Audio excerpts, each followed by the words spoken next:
I'm Max Richmond.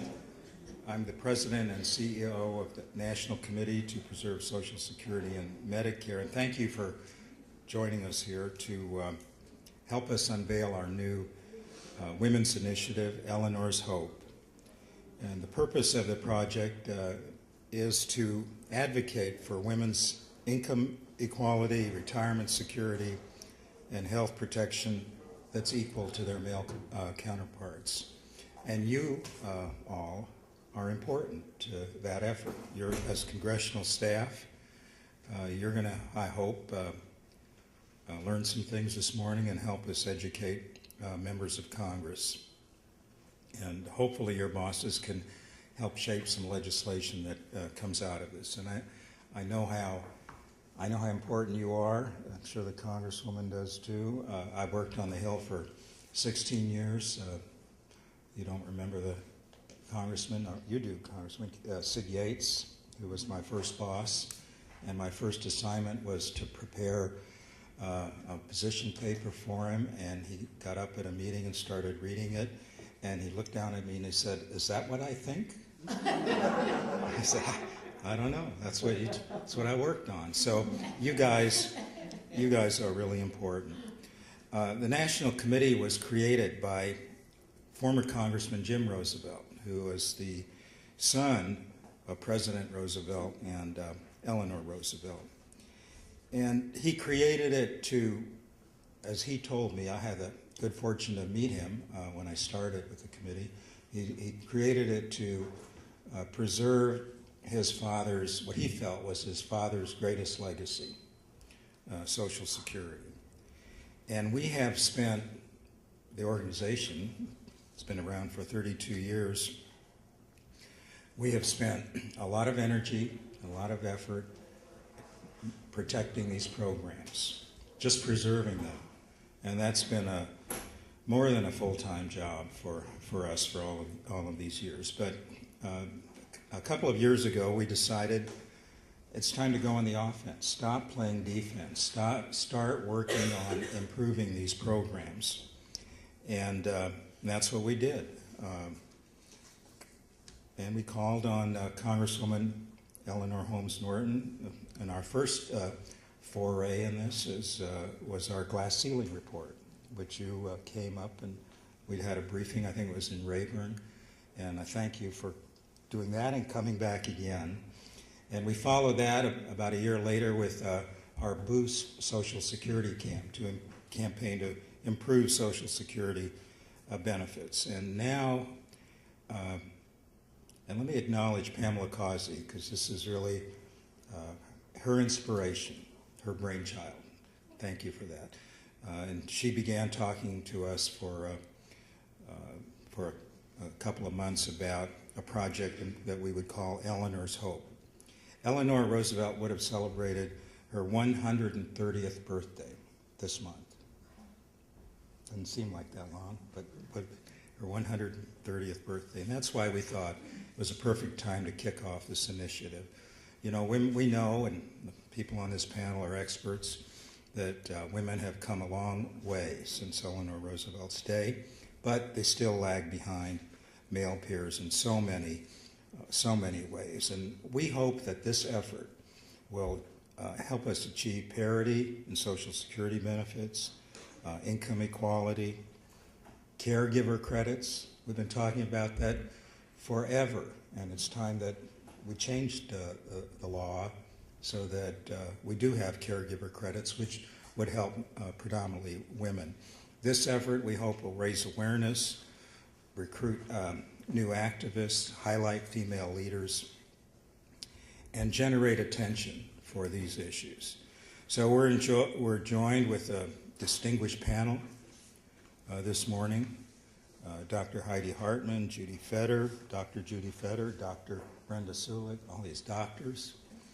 But we're going to start out with a very special guest. First speaker is Representative Eleanor Holmes Norton. And as I mentioned, she participated in our glass ceiling report. We couldn't have a stronger champion for the disenfranchised than the Congresswoman. Going back to SNCC, Medgar Evers, that's a while ago. The ACLU, her work litigating sex discrimination cases, the Human Rights Commission of New York, and of course chairing the EEOC. I'm so grateful the Congresswoman would join us again. Thank you so much.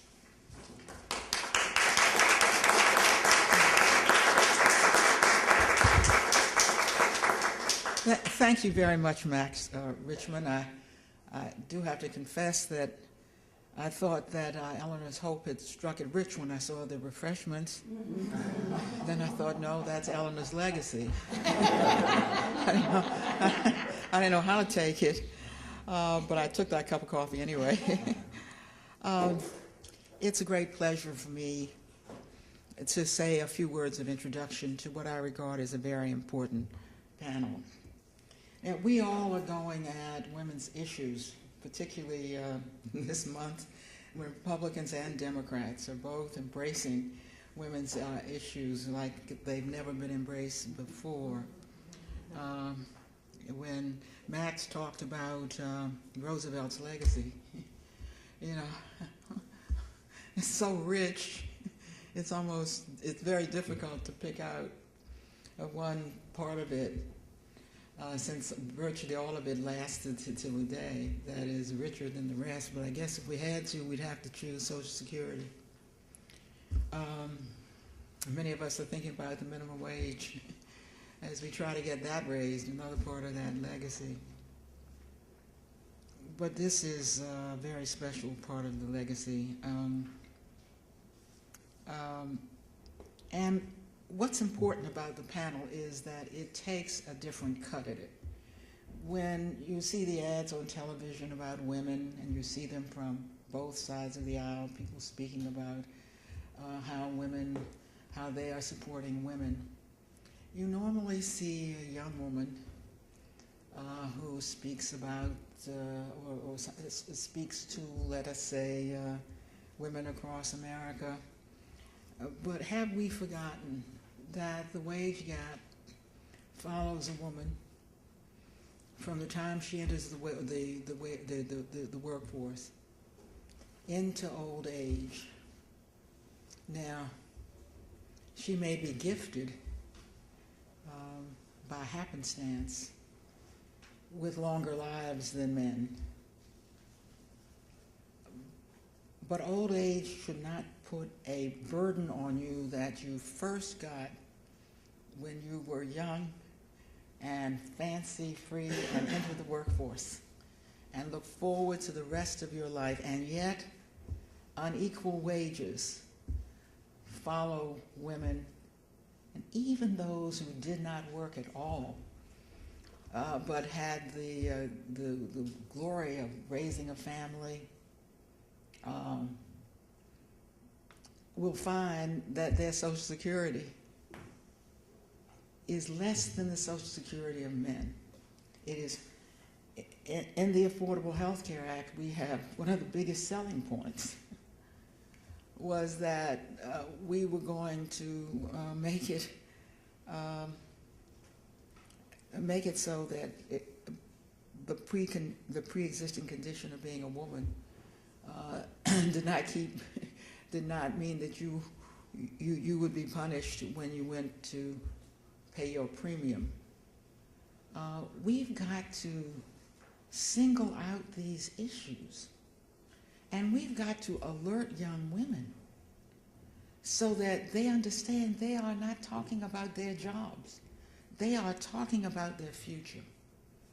One of the great motivations I had to get rid of the backlog at the Equal Employment Opportunity Commission when I became chair was that the president promised to move the Equal Pay Act, consolidate it into the EEOC so there could be one agency that would be responsible for discrimination matters. And I was very pleased when that happened and got to see and enforce that act. But we are still here in the Congress trying to get the act revived and revised. And one way to make people, women and men, understand the importance of the pay gap is to make them understand its legacy throughout your own life. And that is why I so welcome the Eleanor's Hope project. What we have in the Congress is some calls for what look to be reductions in Social Security, for example, and some are calling for increases in Social Security. Why the disparity? How do we encourage women throughout their lifetime to understand that they are advocating not for their pay today, but their pay throughout their lives? So I welcome the three experts you have before you, and there is a reason why they have doctor before their name, and I know each of them and know their contributions. So I want to thank Dr. Heidi Hartman, Dr. Judy Fetter, and Dr. Brenda Sulik for what they're going to say to you. These are the best and the brightest in this field, and I want to say how grateful I am that you come forward to present this different cut on the issue of inequality in wages for women, and to, as Eleanor's Hope intends to do, be a spark for the mobilization of women to do something about it. Thank you very much.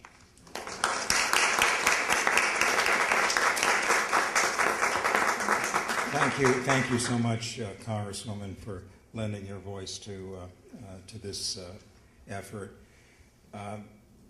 We had a press call last week, and on this initiative, we're doing a couple of different steps. I'll mention the last one at the conclusion, but on the press call, your colleague Gwen Moore was on call.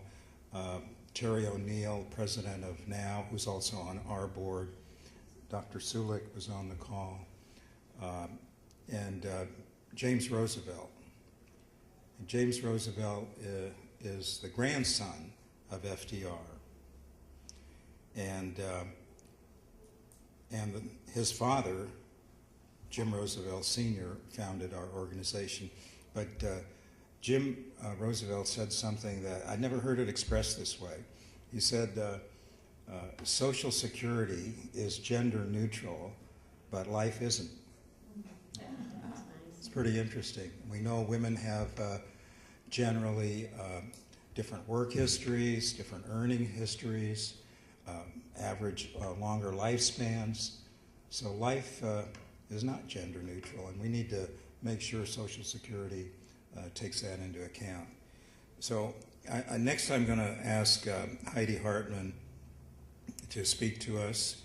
I told her I had about 6 pages in my introduction. That's about what it would take to have a proper introduction, but she is many of you know her, she's the president of the Institute for Women's Policy Research. She founded that institute recognizing the need for women-centered, policy-oriented research. She has a degree from Swarthmore, a master's and PhDs from Yale in economics, research professor at GW, and lectures around the world. And I see her usually on television or standing behind the president at a press conference. And I'm able to say, I know who that is. She also helped put together, was a co-author in our Breaking the Social Security Glass Ceiling report, along with Terry O'Neill and the National Committee Foundation of 2 years ago. And she's brilliant. She, I don't know how many of you know what the MacArthur, it's MacArthur, right? Yeah. MacArthur Awards are, but they're rare, and they go to people who are brilliant, right? Heidi?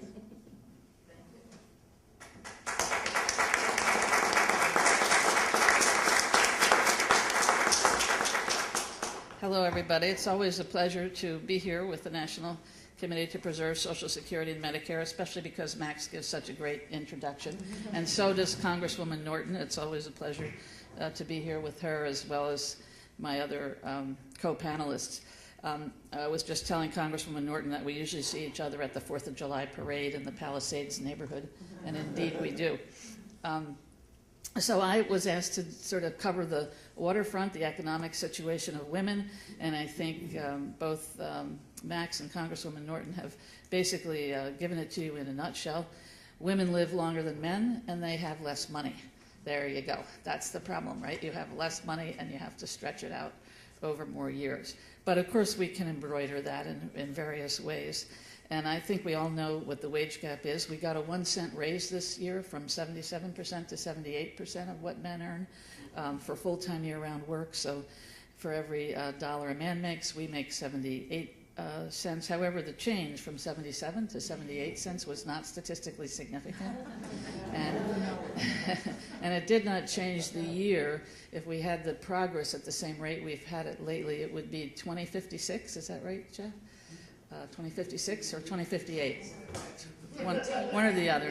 It's the same year that it would take for us to get to pay equity with men. And there's a lot of reasons for this. I mean, besides old-fashioned discrimination, there's, occupational choice, or where women wind up. They very often wind up in female-dominated jobs that are paid less. They very often do the caring labor in our society. A MacArthur Fellow who won this year is Ai-jen Poo, who works with all of the domestic workers to try to get them rights. And so the MacArthur Fellowship, I think, got a lot of publicity from the fact that they awarded it to Ai-jen this year. So many of those home caregivers that she organizes are women, and they're older women. The average age of a home caregiver is something like 55. So this is, a phenomenon that many, many women are doing the lowest paid jobs in society. They're 2/3 of the minimum wage workers, and they're 80% of the tipped minimum wage workers. The women who are getting even less than that 7.25, it's actually $2.13 at the federal level is what you get if you're a tipped minimum wage worker.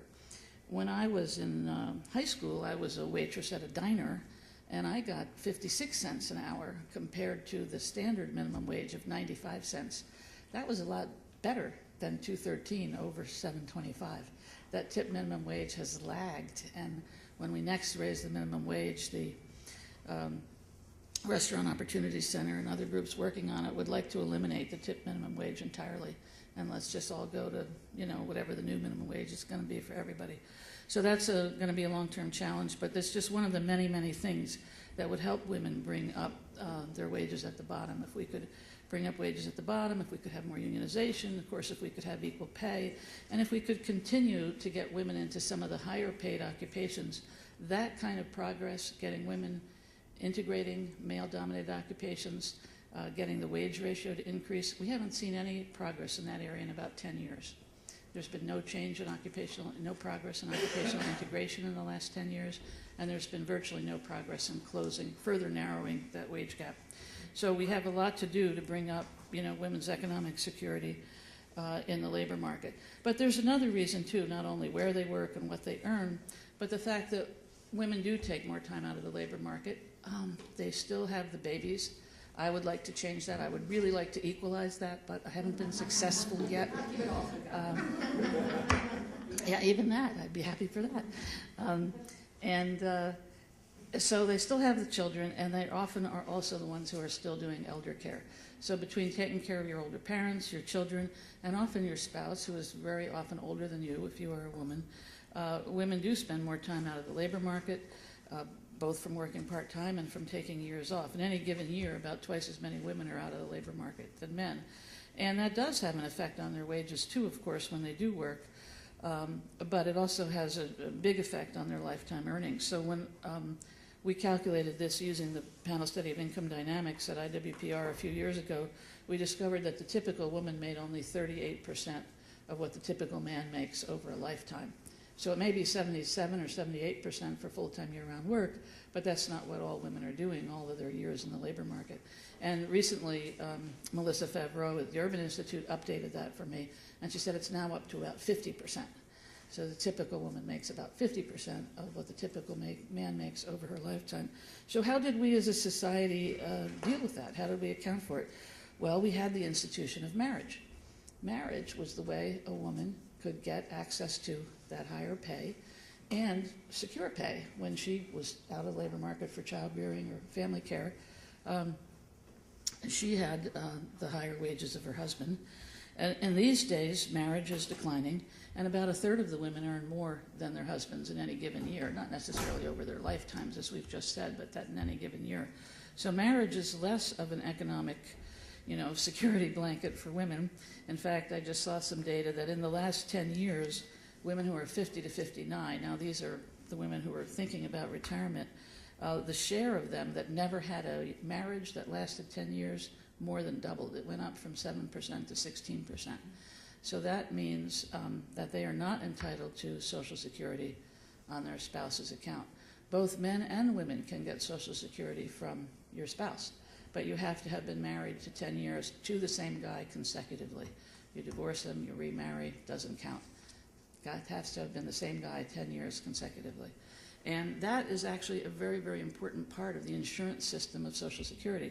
Not only is it there for your own retirement based on your own worker earnings, but it's also there for you if you had that type of marriage, even if you're now divorced or widowed. If you had a long enough marriage, in the case of divorce, you still get those benefits. In the case of widowhood, it doesn't matter how long you were married. But that's very important because very often the spouse might be the higher earner, and it would increase your Social Security benefits to have that. One of the reasons why Social Security is so important to women is that it's near universal. 95% of women receive Social Security benefits in old age, 93% of men. So it is the most universal system we have. What about pensions? So we had marriage. It's working less well. We still have Social Security. What about pensions? Pensions, there's a much bigger pension gap even than there is a wage gap. When women do have pensions, they only have less than half of what men get in their pension benefits, and only about 30% of older women are receiving any pension income, and about 45% of older men. So pensions are reaching fewer than half of our retirees. So Social Security is the universal income support for both women and men. So in the context of that failure of the private pension system to really expand and grow, and we honestly, I think many pension people thought, well, the problem with defined benefit pensions, it puts too much risk on the employer. Once we go to the 401k system, it's going to spread. Everybody's going to have it. It hasn't spread. It's still less than half the people. And when you look at where the dollars are in the 401k system, it's almost all very high earners. So in the context of that failure of the private pension system to expand and grow and to reach all workers, obviously Social Security becomes increasingly important. We looked at how much men and women were relying on Social Security after the Great Recession, and we found that the increase in relying on Social Security was actually greater for men than for women, because women have always relied on it more. Men had the pensions and more asset income, and that declined with the recession. So their increase in relying on Social Security was quite great in the recession. I just want to show you one graph, since this is a small room. You can pretty much get the idea. This is all the dollars that people get in retirement, women over here, men over here. The red is Social Security. Okay, so for all people over 65, all that red lump there, that's Social Security. Pensions is the darker medium gray one, right up in here. And it did increase for women because they've been working more, but the bulk for men was earlier in the 90s, and it's been going down for men as a share of their income since then. Social Security going up as a share of income for men. So we're having a situation where more and more people are relying on Social Security. This is just one of many IWPR reports that you can find on our website, iwpr.org. And if you can't remember what order the initials are in, just remember eye wiper, which is like, tear jerk, liberal eye wiper. So, okay. And this is the report that Max was talking about that we did with National Committee to Preserve Breaking the Glass Ceiling for Women, How to Modernize Social Security Benefits, along with Now. And so that's what I want to talk about next, that not only is Social Security so important, but we can, I think that graph, if you look at it, you see that about 2/3 of women Social Security for about 55% of their income. That's, you know, a huge amount. And so how can we improve it to make it even more successful? Because there is a wage gap or a Social Security gap, but it's a ratio of about 85%. Women have about 85% of the Social Security benefits that men have on average. It's due to their, you know, lower earnings, lifetime earnings, and so on. Not all of them get married and have access to the higher man's benefit. So what can we do to raise Social Security for women? And I'll just run through a very quick agenda. One is to increase the survivor benefit. Widows are much more likely to be poor when they're female than male. Their poverty rate is almost as high as children in our society. About 15 to 18% are poor as widows. Divorced women even more poor. So for all single women in retirement, it's important to increase their benefits. And one way to do that is to increase the survivorship benefits. And the plan in this report is 75% of your joint benefits. That actually increases benefits for survivors who were homemakers and didn't have their own earnings, and for those who had their own earnings, it increases it even more. A caregiver credit, recently some polling was done on that. It's very popular. 2/3 of Americans support the idea of adding a caregiving credit, which would mean for the years you weren't working, you would get fictive earnings on your Social Security account, and you would get a credit, therefore, towards increased Social Security benefits. We could treat disabled widows more like disabled workers. The corollary of that is we could add disability for homemakers. I did a study recently where I interviewed members of Congress and others, and that's actually pretty popular, the idea now, finally, after all these years of extending disability to homemakers. And I think it's because we have so few homemakers left that they realize it's not that expensive. So, hey, why don't we just go ahead and do that?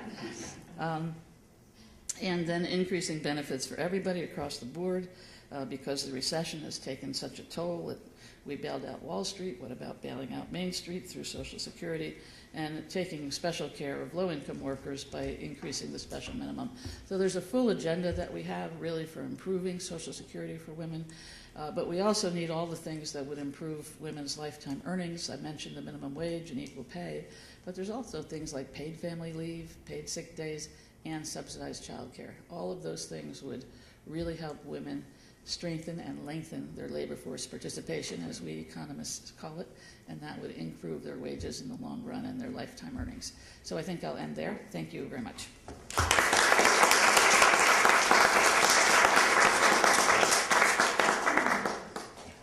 Thank you, Heidi. Next we're going to hear from Dr. Judy Fetter, who's a professor of public policy, has served as dean of what's now called the McCord School of Public Policy at Georgetown. She is a very highly regarded, highly recognized leader in health policy. And she's noted both for scholarship and public service. And I know she's been published at Brookings, Urban Institute, Center for American Progress. You all probably too young to remember the Pepper Commission, but we know it. And Judy Fetter was the staff director of the Congressional Pepper Commission. A very, very important piece of work came out of that.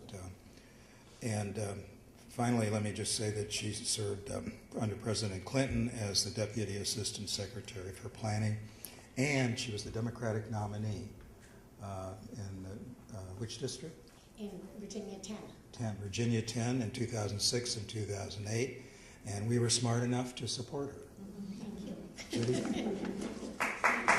It's a pleasure to be part of this launch and this esteemed group. And I'm pleased to talk to you today about Medicaid and long-term services and supports, or long-term care, an issue for everybody, men and women and children, their children, but particularly for older women, and I want to talk about why.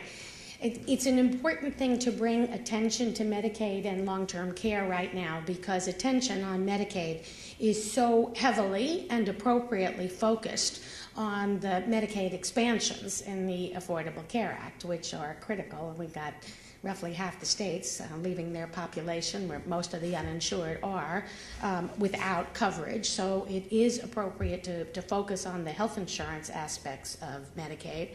But it is interesting to think about the difference between the health insurance and the long-term care role that Medicaid plays.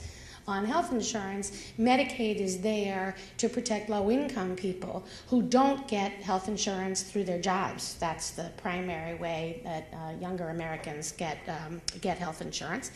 But when it comes to long-term care, which is the need for personal assistance with basic tasks of daily living like eating and bathing and dressing and toileting that most of us do ourselves, when you need help, that's the need for long-term care.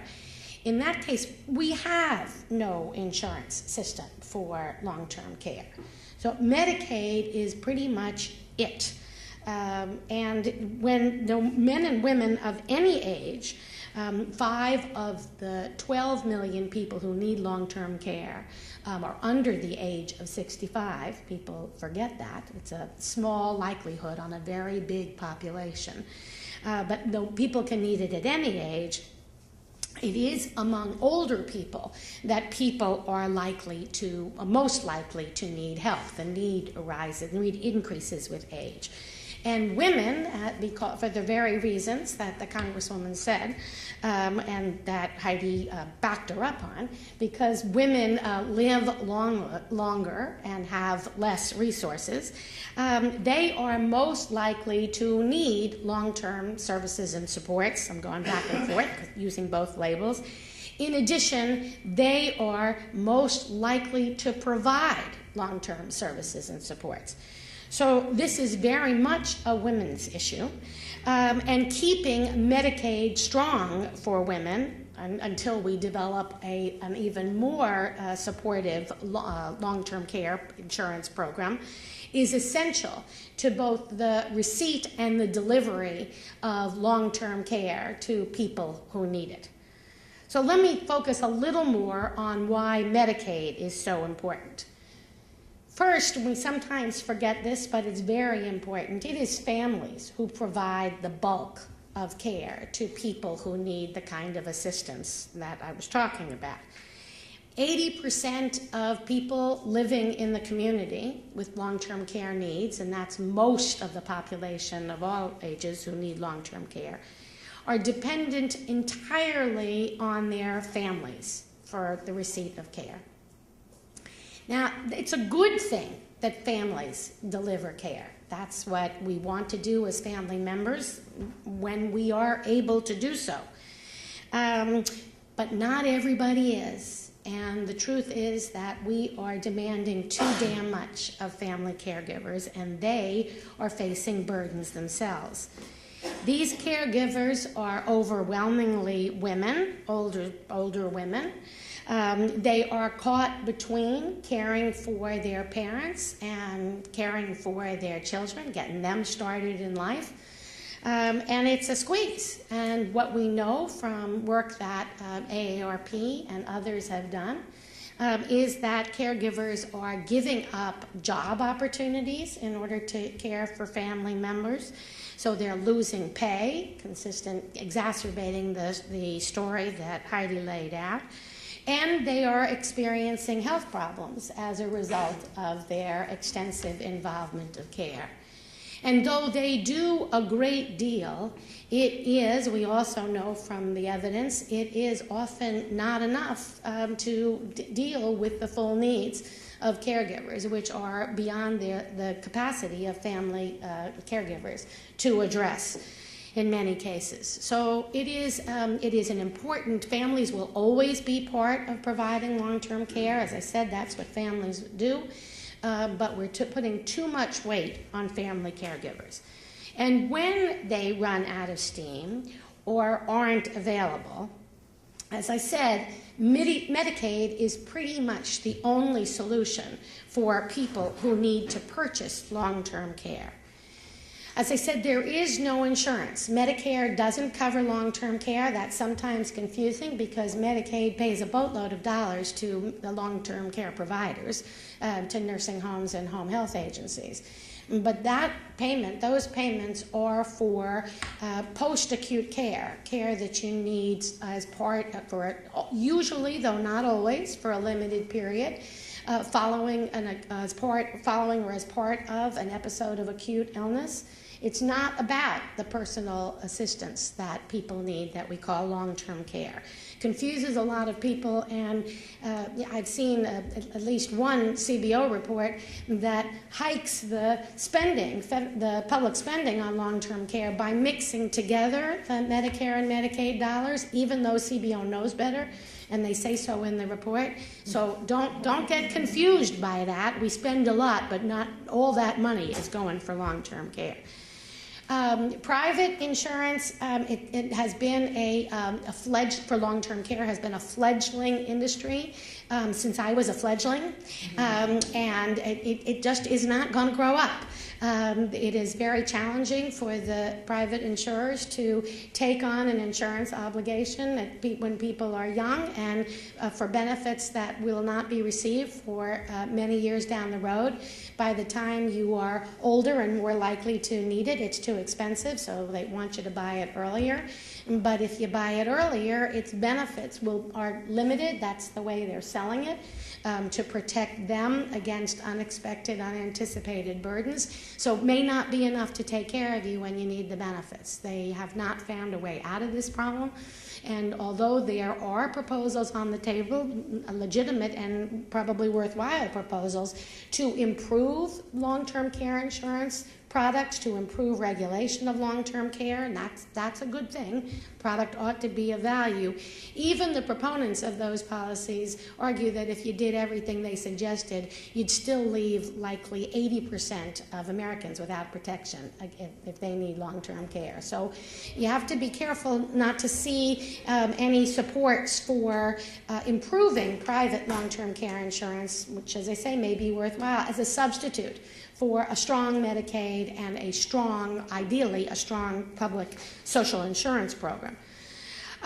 So let me now, that's why Medicaid is important. Medicaid's what we've got, but you get Medicaid only after you've given up all your resources. You have to either be poor or spend everything you've got on the cost of care. So that's not, it's not insurance against catastrophe. It's catastrophe right there. Now let me turn to why it's a woman's issue. As I said, women are the providers of care, not just at home, but it is women who are staffing nursing homes and who are the home aid providers. And Heidi talked about there being the bulk of service workers. Their jobs and their wages are challenging in multiple ways. The wages are low. The jobs lack career ladders. The home health workers have received a number of recent court setbacks in their ability to organize, to protect them, to protect their wages, and even the recently passed or adopted regulations to subject home health workers to the minimum wage and overtime laws. The administration has, I believe, again delayed their implementation. So this is really a challenging, a very challenging occupation. And as I said, it is women serving women who live longer, have lower incomes, more chronic conditions, are primarily the primary recipients of long-term care among the older population. And sometimes they've exhausted their resources while staying married for at least 10 years. They end up then being caretakers for their spouses who die younger. And then, although we have some Medicaid protections in place, they've exhausted their resources on their spouses, and nothing's left for them. Now, this is why Medicaid matters so much on long-term care, but Medicaid is not perfect. Along with the low wages I described that nursing home workers and home care workers are paid, its coverage, both in terms of the scope of the population it serves and the strength of the benefits it provides, varies enormously across states. The variation is considerable for care at home. Used to be that long-term care was only about institutions, but we've expanded considerably, and there's much more support for care at home. But it is not as good for older people as it is. When I say not as good, it's more limited in more states for older people than it is for younger people, particularly the developmentally disabled. It needs to be stronger everywhere. So for older people, the pretty much predominant form of care is still institutional rather than at home where people want to stay. This problem is not going to get better. The baby boom generation is coming. It is not a surprise that we are coming. If we don't develop and support social programs to take care of growing numbers of older people, that is only going to be harder for the younger people who will be left holding the bag. That is really why we need a real social insurance for long-term care that will protect everybody without regard to income. The need for long-term care is an unpredictable, catastrophic event. You sometimes hear that, oh, everybody's going to need long-term care, so we just ought to prepare for it. But as I told you, for the under 65 population, 40% of the current long-term care population, that is a totally unpredictable event, a disability at a younger age. So people kind of get the unpredictability of that. They don't get at all the unpredictability of the need for long-term care among people now turning age 65. About half of us are going to die without ever having to spend a dime on long-term care, and a very small percentage are going to end up incurring costs of several $100,000. You can't save for that. You either save too much or too little. What you need is insurance. And with private insurance pretty much dysfunctional in this area, we really need to build a public social insurance program. But until we do, I would say that the priority is to make sure that Medicaid is strong to be able to provide the nation's long-term care safety net as we depend on it to do today. The issue of Medicaid spending too much is undoubtedly going to come up again, probably in the very next session of the Congress. And arguments will be made that states ought to have flexibility, give them the money, let them manage it. They'll be much more efficient. They'll tailor benefits, whatever you want to. I mean, we've heard this before, so go to block grants or vouchers or per capita caps. When that kind of discussion comes up, I want us all to remember that long-term care is under, not overfunded. You can't really provide a benefit much cheaper than when you stick it to families and low-wage workers. And that still leads us to underservice for the people who need care. So it's our job to support Medicaid, keep it strong, and work for a true social insurance program that will take care of everybody who needs long-term care. Thanks. We are very excited about our Eleanor's Hope project, and we appreciate you taking the time to come out and learn more about it. And I'm very honored to be on this distinguished panel of men and women who I know care about women's issues and protecting Social Security, Medicare, and Medicaid. I'm going to talk briefly about the importance of Medicare for women. Medicare is a federal insurance program for people who are 65 and older, and it helps some folks who are under 65 who have disabilities. There's nearly 54 million Medicare beneficiaries, and over half of them are women. At age 85, 70% of Medicare beneficiaries are women. And it's important for a number of reasons, providing health care, but also since the Affordable Care Act, there's an added benefit of preventative services at no cost to the beneficiary. In 2011, over 24 million women took advantage of having a free preventative services, and these include things such as mammogram screenings, other cancer screenings. And it's important because if we catch the diseases early, it's not only obviously better for the individual, but it will cost the system less money to treat. So Medicare is important to all seniors, but it's especially important to women for several reasons. One, as we've heard, women live longer than men. They're more likely to outlive their resources that they need to pay for health care. Second, older women have more chronic conditions. Older men, conditions such as osteoporosis, hypertension, arthritis, and they suffer from more physical and cognitive impairments than older men. For example, the Alzheimer's Association estimates that an older woman at age 65 has a chance of 1 in 6 getting Alzheimer's disease, whereas for a man it's 1 in 11, so almost twice as much for older women. And because older women live longer and they will have higher out-of-pocket costs for the health care they need. According to the Kaiser Family Foundation, by the time a woman reaches age 85, she will spend about $7,500 out of pocket on health care compared to about $5,800 for men. Next, as you've just heard from Judy, women are high users of long-term care services and supports. They live longer, they're more likely to live alone or become widows, and about 70% of beneficiaries in nursing homes or people in the community receiving care are women, and it's really expensive. On average, the cost for a nursing home for 1 year is $87,000.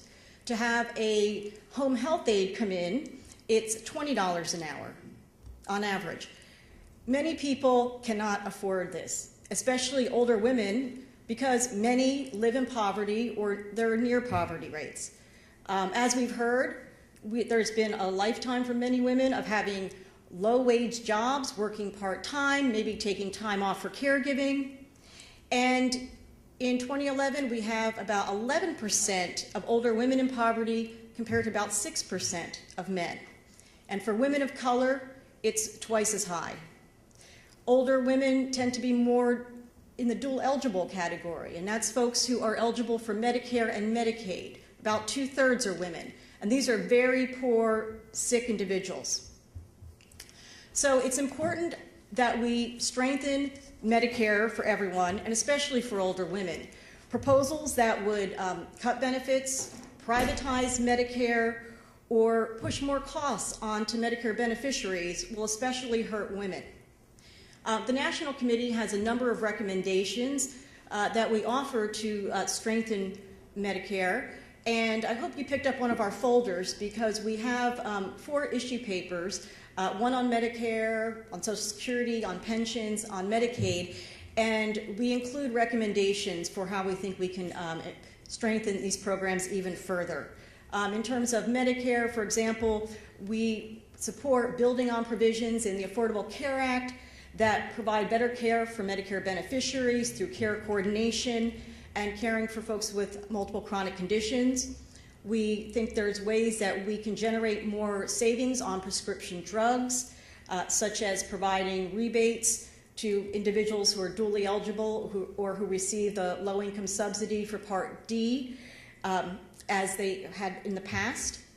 So I'll stop. I want to make sure we have time for a couple of questions. But we believe that women of all ages deserve income equality, retirement security, and health care benefits equal to their male counterparts. And that's what Eleanor's Hope is all about.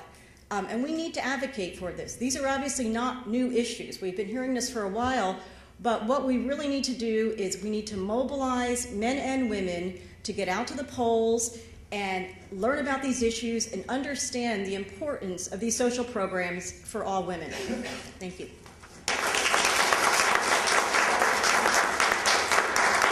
Thank you, Brenda. We're going to take a couple of questions, but let me close by thanking you all for coming. I hope this briefing and the information has been helpful and useful to you when you discuss these issues with your bosses. As I mentioned last week, we had a press call which included some really inspiring remarks by Senator Elizabeth Warren and Congresswoman Gwen Moore. Today we have this briefing with our wonderful panel. And tomorrow, I'm leaving at 3 o'clock to fly to New Hampshire. Tomorrow we're going to roll this program out in New Hampshire with the all-female congressional delegation of the only state that has an all-female congressional delegation. So we hope to generate some interest doing that as well. And our activists are already doing what Brenda said. They're collecting pledges, Eleanor's Hope pledges from women around the country who commit to getting out to vote in a couple of weeks. So please, we have the packets out front of our issue briefs, and all of this information that's out there you can also get on the website eleanorshope.org.